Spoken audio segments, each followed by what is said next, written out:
Welcome to another episode of The Brand Called You, a podcast and podcast show that brings you leadership lessons, knowledge, experience, and wisdom from thousands of successful individuals from around the world. I am your host, Ashutosh Garg, and today I'm delighted to welcome a very, very accomplished professional from London, UK, Katie Mantwa George. Katie, welcome to the show. Thank you, Ashutosh. It's so great to be here with you. Thank you. Katie is the founder at Being Human Well. She's a speaker, author, meditation, and a meditation teacher. And all of you know I'm partial to authors, so she's an author, and we'll talk about her book as well today. So, Katie, before we start talking about being human well, tell me about your journey in brief. Yes. So I had a 15-year corporate career focusing in the talent space. So primarily early careers, student programs, apprenticeships, looking at young people and how I could get them into the organizations I worked in, and to help them navigate a difficult time in their careers, which is where you're trying to find a purpose and a job and a company and a culture that you are interested in. So that's the last 15 years of my career. And that really came from a desire and a love for helping others, serving others. I studied psychology in my undergraduate and went on to do occupational business psychology for my master's. And it was all geared towards how can I serve others better. So that's the short version of the last 15 years before being human well. Wonderful. And then what was your motivation to start Being Human Well? Actually, it was a really challenging time in my life about a year and a half ago. I think for a lot of people after the pandemic, we started to think about what our purpose is, how we want to spend the rest of our days, and whether what we're doing really aligns with our true values. And so around that time, I had quite a complex situation with my most recent employer, and I had the opportunity to either stay and change kind of the area I was working in, or to leave and go to another role. And with the process being such a long process, I had quite a bit of time to stop and think before jumping into something else. I thought, maybe this is a chance for me to actually stop, to just slow down. It's been 15 years, which I know is not as long as many people have had their careers, but why Right. not stop for a moment and reflect on everything you've done, show gratitude for the companies you've worked in, show gratitude for the work that you've done as an individual, but also double check if it's still the direction you want to be going in. I think it's very important for people to do that. So I did that. And in that space, that's when I wrote the book. It's always been a dream of mine to publish a book. I've been a writer in terms of poetry for a long time, ever since I was about 7, 8 years old. So I have hundreds and hundreds of poems. Yeah. But I had a particular story I wanted to tell. So that's when I wrote the book, which we can talk about later on. But the second thing I really wanted to do was to try and really figure out what is it that I really enjoyed about my corporate career, and where are the problems that I think I could bring solutions to some of the challenges that I had. I didn't want to leave the corporate world and not give something back and not be part of it. I enjoyed it. So I started to pull apart, what did I enjoy? I loved it when I was doing presentations at universities. I enjoyed being a representative for the organizations I was in on panels and speaking and, talking about the values and culture of those companies. And I thought, okay, where are the bits that didn't work so well? And one of the most common themes that came up throughout everywhere I've worked, and most people would agree, is really the lack of empathy in the workplace, in any workplace. How do you successfully combine business and the human side of who we are to really drive productivity within the business, but to also make people happy, that those two things can work together? Why is it that the workplace doesn't always feel that empathy has a place, a very important place in those contexts? So I decided to go back into the workspace, meet people who I'd worked with before, and introduce the idea. And in fact, a lot of people were not surprised that I was coming with this, because I was always seen as an empathetic leader. So they said, this is exactly what I thought you would be doing. Come in, train us on how to be more empathetic, how to have compassion for our employees, for our clients, for ourselves. So it's a wonderful way of me being able to be on the outside but to step into multiple different organizations and really see the impact that I'm making versus being in one organization and trying to drive change in one place. So yeah, it's a very long-term personal, comes from my personal experience, but also aligns very closely with my values as a human being as well as an employee. Fascinating, fascinating. And when you talk well-being, how do you define well-being at work? Do you know, I mean, this is such a great question, Ashley, to ask. I see well-being at work as an opportunity for us to be our whole selves. Now, what I mean by this is I know a lot of people say, be yourself at work, be your whole self, and it's getting a bit boring to hear it.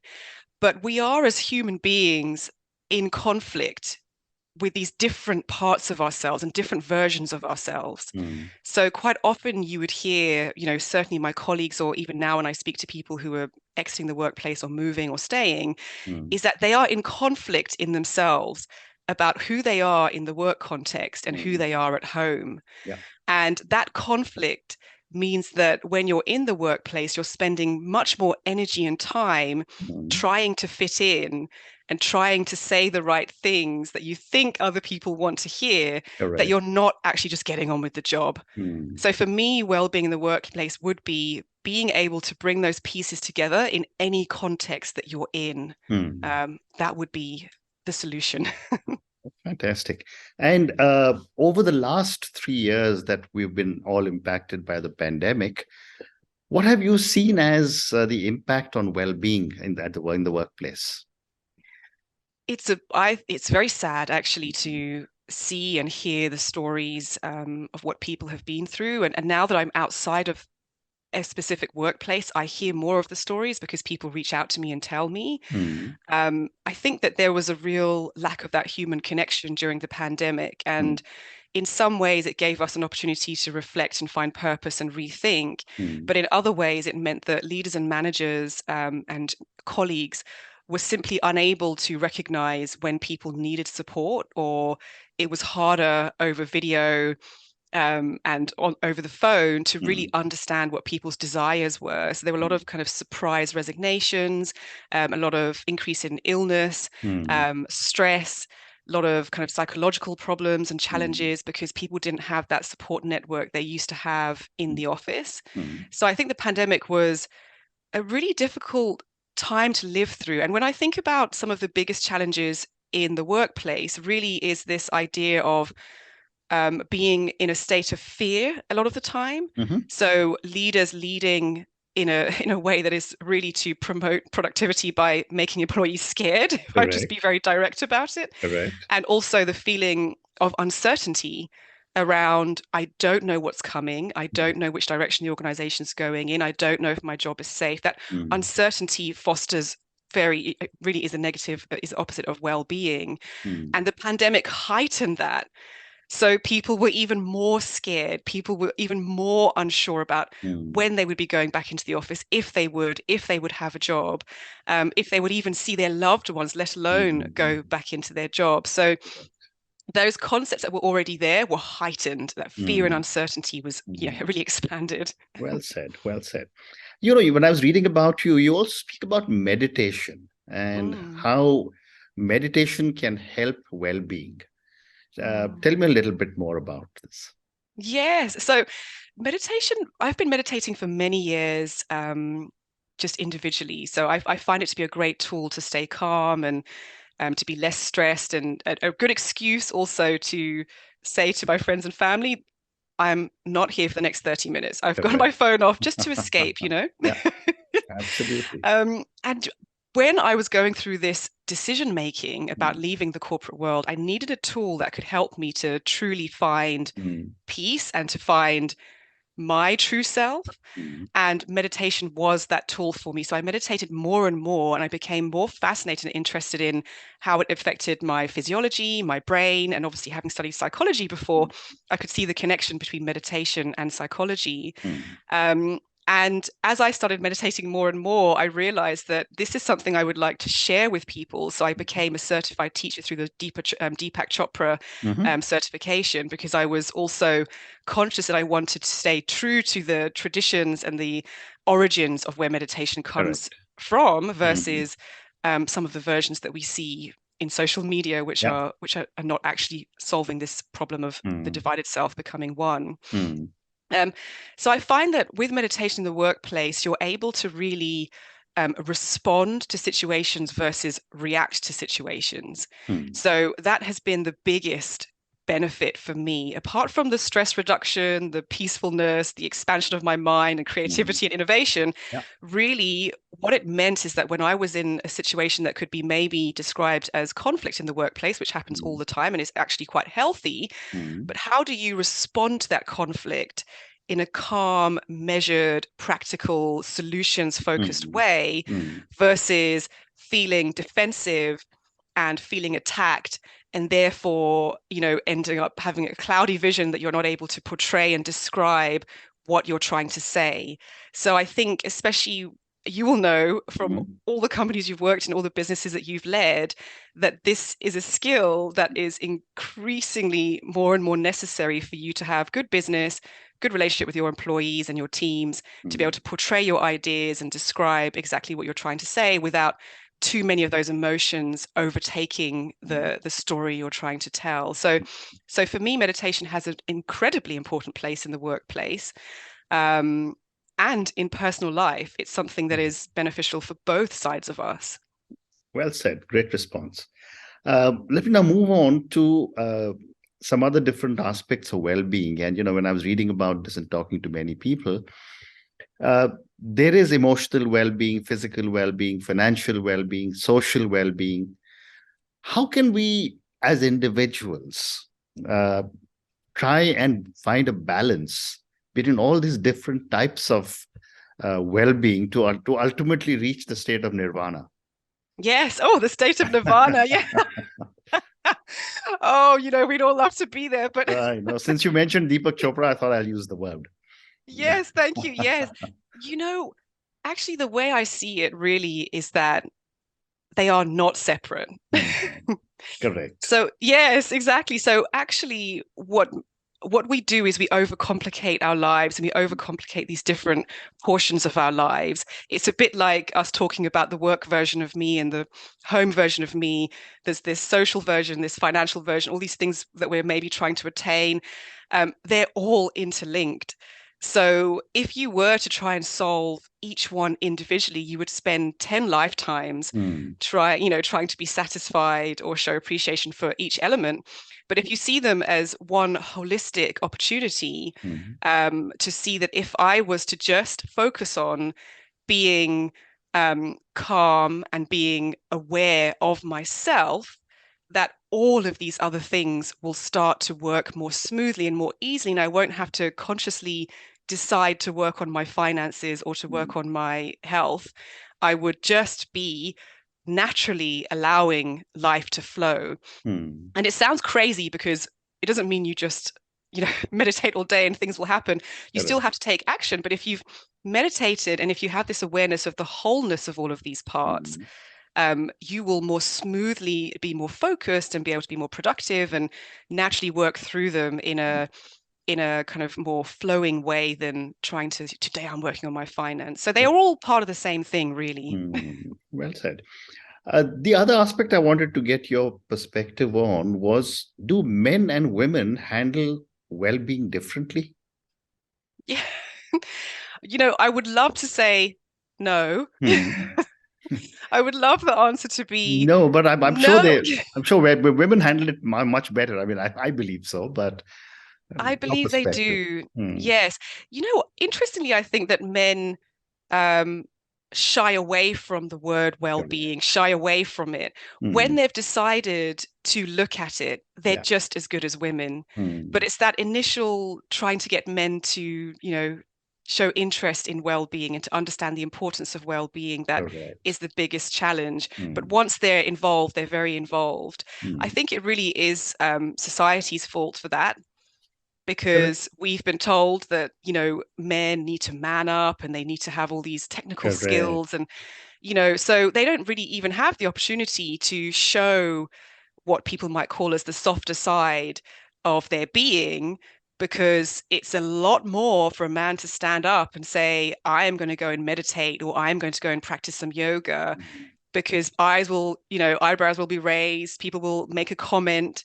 So you have to be quite a brave man to say, I'm focusing on my well-being. And that's changing, but we've got a long way to go. I agree. And I think you're so right. I mean, I've often said this, that men find it very difficult to express vulnerability because of just what we've always been told, you know. They do. And you need to be able to express vulnerability to be able to say, I'm going through a process of adjusting to my well-being, you know. Absolutely. And that word vulnerability is a huge one, and especially in the workplace, because people don't feel they can take vulnerability to the workplace. Correct. And if you as a leader show vulnerability, and let's be honest, most of our leaders are still men. If men can show vulnerability and open up just that little window of vulnerability, imagine what everybody else will do, because whatever you do reflects, right? So people will start showing their vulnerability to you, and you'll start understanding each other better, and you'll find solutions to move forward. That vulnerability is holding us back in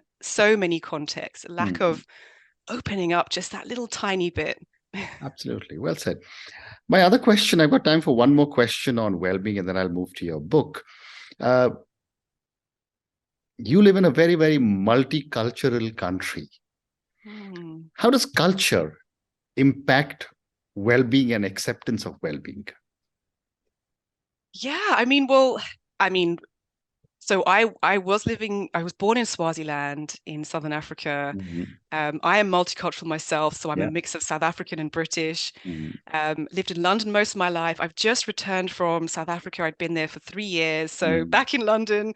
And coming back to London, I have to admit that I love how multicultural it is. It's one of the biggest draws for me being here. I think the biggest thing is that you can learn so much from so many different people, and that opportunity to learn is an opportunity for growth and expansion to another level.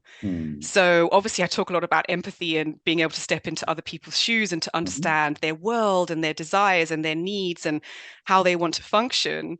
And so here is the best place to do that. If I was living in a culture where maybe everyone had the same opinions and the same views, I would be stepping into one type of view and one type of opinion all the time. And that's wonderful, but it's not good for my expansion and growth. So having that opportunity in London is absolutely incredible. And I think that's why you see so much of this energy of innovation and growth in business as well as personally, because all those different perspectives create new thinking that essentially moves the world forwards. So I think that for me, it's where I feel expanded. And even though it's busy and it's hectic and I have to meditate a little bit more to live in London, Correct. I love that energy of people sharing ideas and, cheering for each other, wishing for each other's expansion and growth and collaborating together. So that cultural influence is incredible. And obviously I love to travel. I've mentioned to you that I've been to India 5 times. I've got friends from all over the world. That is really because I want to understand more of the world and understand more of the people for me to grow as an individual. Well said. Katie, I'm now going to move to your book. Tell me about your book. Show me your book. And I'm going to ask our viewers and listeners, go and check out Katie's book on Amazon as well. Yeah, so this is my book. Okay. It is a book for children. Oh, wonderful. Yes, it's called Meadow and Marley's Magical Mix. So there are 2 sides of me. There's one side of me that is very corporate and very structured. And the other side of me is very playful. And what you can see from my book, it's actually about my real niece and nephew who are called Meadow and Marley, and they are also mixed heritage. I was looking for books to buy for them, and I couldn't find a single book that had characters who were mixed heritage. So I thought, I need to solve this problem because I'm always looking to solve problems. So I thought, you know what? I am a writer. I've been writing poetry for so many years. So why not publish a book? with the main characters being mixed heritage. And it really does link in with everything that I talk about in terms of my values, because my real wish for everybody in life is that they can show up to every situation exactly as they are, who they want to be, with the labels they choose and not the labels that society gives them. And I wanted Meadow and Marley to grow up being proud of being mixed heritage and not being pushed into other racial categories or other assumptions of who they are. So they can read that, they can recognize themselves, and they're trying to explore their heritage, which a lot of us are trying to do, right? Regardless of where we're from, we're exploring our roots and our heritage. And they can do this through the book, and every children can read it and recognize the different languages they speak or the different cultures their parents come from. It's not just about the racial side of things. It's about the food you eat and where you've lived throughout your life. That adds to this magical mix that children have. So it's all linked. I'm trying to tackle it from a corporate point of view, but also from a young age, so that children don't have to, unravel all of the labels that society have given them at a later stage. They can start at the beginning, being sure about who they are. Fantastic. You also told me that you've been writing poetry from the time you were 5 or 6 years old. Any plans to publish a book? Well, quite a few people have said this to me recently. Interestingly, with my poems, they are so deeply personal. So I've been having this conflict of whether I would want all of that to be out in the world. I used to write poems at major times throughout my life where I was going through a challenge or where I was going through something particularly exciting. I used to write poems about world events. So I would, as a child, I would watch the news and I would hear about a war, for example, or a member of the royal family passing away. And my way of processing my emotions was to write a poem about it. So yeah, so I have poems that will, if you were to read them, you could trace what I was going through in that moment in my life. So maybe one day someone may be interested when I feel confident enough to be that vulnerable, actually, to reveal all of that part of me, then maybe I will publish it. But right now I'm still working on being that vulnerable. Absolutely. A little more meditation is needed. Yes, absolutely. And my last question to you, Katie, and this is for the many, many people who will listen to our conversation. Based on your amazing journey, corporate world, being human well, as an author, Swaziland, South Africa, the UK, travel all over the world, what would you say are 3 lessons or 3 learnings you want our viewers and listeners to take away from your own journey and from our conversation? Yes, I would say the first one is really, in every context you're in, but in particular in the workplace, see the people around you as human beings. I think that is, even if you don't understand empathy and compassion, all the other things, when you're talking to somebody in the workplace, see them as a human, not as a number or or as an object who is in the organization. They are a human being and they have experiences and desires and needs just as you. So that would be my first one. The second one is that your sense of inclusion and self is so much more in your control than you may imagine. Right. So quite often we're looking at external parties or external objects to help us feel whole, to help us feel included, to help us feel confident. But actually, we have a lot more control in that than what other people are able to do for us. Correct. So there's that blend of the places we're working in who need to support us, but what is it that you can do to support yourself and to navigate that? And also the third one really is I would say, to be curious. Because what I have noticed is that when I ask more questions and when I truly listen to what people say in response, I have another level of creativity. Amazing.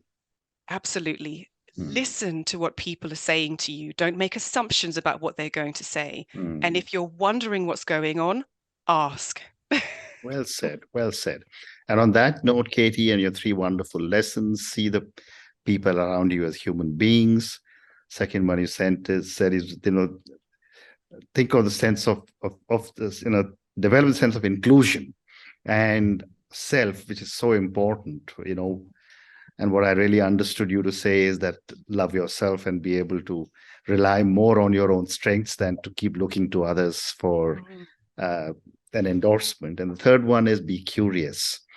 Thank you so much for speaking to me. Thank you for talking to me about your own journey, about being human well, about meditation, about well-being, and finally about your book. Thank you again and good luck. Thank you, Ashutosh. It's been an absolute pleasure being here. I appreciate the time. Thank you. Thank you for listening to the Brand Called You videocast and podcast, a platform that brings you knowledge, experience, and wisdom of hundreds of successful individuals from around the world. Do visit our website www.tbcy.in to watch and listen to the stories of many more individuals. You can also follow us on YouTube, Facebook, Instagram, and Twitter. Just search for the Brand Called You.